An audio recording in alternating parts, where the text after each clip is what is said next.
so leg day is in the can, as it were, for this week. Oop, I haven't even finished my workout yet. Oops. Yeah, it was about a little over almost 16 minutes when I left the gym, which is pretty fast.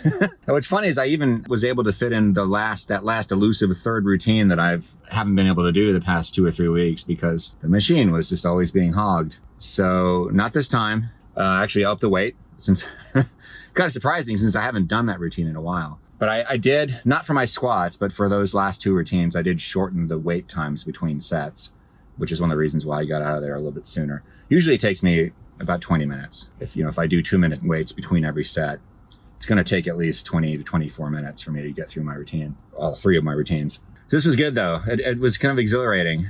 Felt like my form was good on the squats. Probably could have pushed myself a little harder in that routine, but I'm always a little nervous about doing that because there's been a few times in the past, not recently, but in years past, where I really went hard on squats and was in just excruciating pain for several days after that. And it would just be murder on my upper legs. And it's just no fun. So I always proceed cautiously when I'm doing progressive overload, or at least when I'm attempting progressive overload with squats. Again, my legs are okay. I don't really need to beef up my legs a lot. So the fact that I'm doing squats at all is a plus.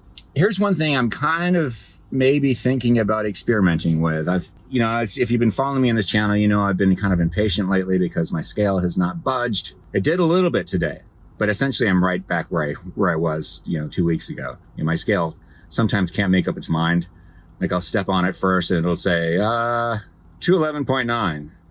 And I'll step off and get back on and it'll say 211.5. And then it'll say 211.2. And then it'll go back up to 211.4. I'm like, God damn it. It's the thing is most scales are just not that accurate and you've got to kind of take what you can get. I know I'm in the ballpark generally. It's probably a margin of error that's more like 0.3 to 0.4 pounds. But yeah, it's a little frustrating. It's not more consistent. Having said that, I've been watching some YouTube videos, doing some hardcore research, watching videos from a bunch of different weightlifter people and fitness trainers and so forth who have varying degrees of advice about how many calories that you should eat if you're trying to gain muscle and lose fat, which is what I'm trying to do. There are some people, like there's a channel called the Fit Father Project. I'm not a dad, but I am in that guy's target age group, 40s, 50s, 60s. I'm 52, or I'm going to be 52 in a couple of weeks. His advice for building muscle, his recommendation is to actually eat at a surplus on days that you're training. Not a huge surplus, like maybe 200 calories or so. And then on rest days between your training days to take it down to maintenance. So that's a little ambitious, I think, for somebody like me I have the feeling if I did that, I would start putting on fat again. But it's made me think a little bit more about how many calories I'm eating. Because there have been days, many times actually, where it's often either at the end of a training day, a day when I would lift weights, or the day after I lift weights, where sometime late in the evening, I start feeling really spacey, like I haven't eaten enough and I can't think straight. And then as soon as I eat, I feel better. It's often made me think that maybe the pound a week plan is too restrictive for what I'm trying to do right now. So I'm toying, I'm kind of vacillating back and forth between the option of just keeping it at half pound a week, which I've been at before and actually had pretty good results. First month or so I was doing this. In April, I was on a half pound a week plan most of the time. And that's when I lost most of the weight that I've lost so far was lost in that first month. Yeah, usually the first month does see the most weight loss in my experience anyway. So I'm not sure if that was, I'm not really sure what to attribute it to. It seems like it might be more comfortable for me to work with a higher budget daily. But then again, it's like I am using this little baby in conjunction with Lose It. So, Lose It will adjust my daily caloric budget according to the activity that's tracked by the Apple Watch anyway.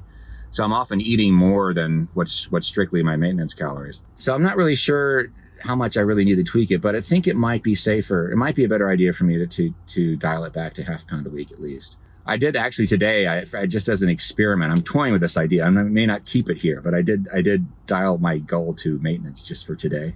Because I was toying with this idea after watching that Fit Father Project video. I was thinking, what if I on training days, I set it to maintenance, and then on every other day of the week, the other 4 days of the week, I just have it on half pound a week. I mean, why not? I could try it, and if I noticeably start putting on fat again, I could just stop. But I'm a little nervous about doing that. But that is one of the cool things that you can do with Lose It, is you can change your plan manually daily, and it will adjust accordingly for that day, but it won't backtrack, as far as I know, as far as I've seen so far. It doesn't backtrack your previous days to reflect that new budget you just set for yourself. And that's kind of cool. So you can kind of toy with things. You can kind of tweak things and move things around a little bit depending on what you're trying to do. So that's just something I'm thinking about. I'm not sure how far I'm going to go with that. So I guess I'll keep you posted. And yeah, I have not been updating the channel as much as I normally do this past week. It's been very busy. The band is getting really close to putting our new album out. We're finalizing the artwork right now. We're putting tours together. You know, I was busy getting the liner notes together for the album today and trying to make sure the credits are correct and everything's spelled correctly and all those types of things. I still have to edit this week's episode of Slappercast. Ton of shit to do, but I'm going to try my best to keep this updated as often as I can. It might not be Monday, Wednesday, Friday, which was my original plan, but I will keep on this as much as I humanly can. So might be less, might be more. It depends on how much I have to say and how much time I have. Anyway, I'll see you guys next time. Bye. Thanks for watching.